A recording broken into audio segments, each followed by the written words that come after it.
one, and that's something we need to prevent here in the state of Oklahoma. I agree we need stricter laws, and one of the reasons we have the problem that you pointed out is because the laws are currently so lax in the convenience and grocery store area. Thank you. Well, I think the good news is what most people don't realize is 3-2 beer is not regulated by ABLE. They're actually regulated by the Tax Commission and local law enforcement, which is another issue. By passing State Question 792 and Senate Bill 383, all of that is moved under the ABLE Commission. So in my belief, enforcement will actually be better because that's going to be their sole focus, is making sure that we're not selling to underage. And We could hope, yeah, that would be nice. Another question from the audience. Here. Hello, I'm from a rural area, and after reading through Senate Bill 383, I'm trying to figure out what is the economic benefits for a rural area when it comes to your bill. I have a 16-year-old son as well, and I'm concerned about access. Sure. Well, just like I mentioned a minute ago, one of the things I think that has been missed in this conversation is the 3-2 sales portion that's not regulated by ABLE. I think moving it under, that's not regulated by, not regulated by ABLE, it's regulated by the Tax Commission right now. Putting all of that under ABLE will really help.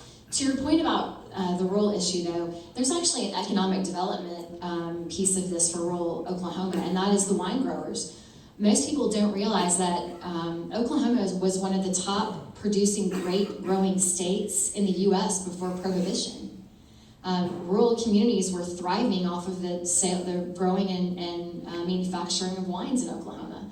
And after that, that industry vanished. So there's a huge opportunity in rural Oklahoma to redevelop and revitalize those jobs and communities.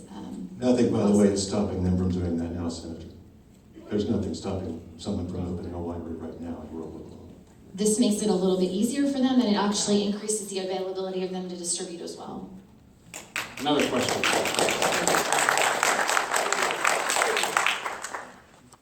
In the middle.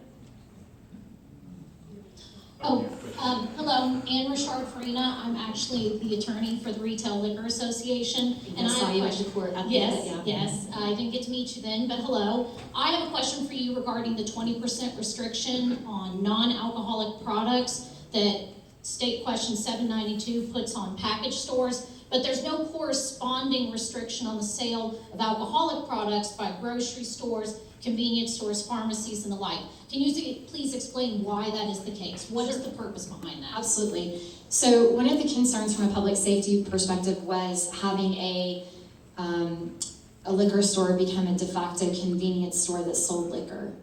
And so we had to figure out what we could do to address that issue. And the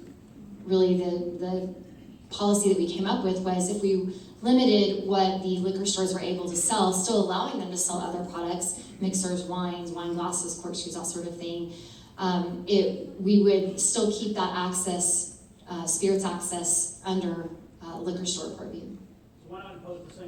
What's another question? We need to speak into the mics over here. So I have two questions, kind of. So one, why would we lower the penalties for underage selling? And then also, what was the opposition to 791 from your side? I'm not going to talk about the opposition to 791. I'm here to advocate for 792, so I really can't address that portion of it.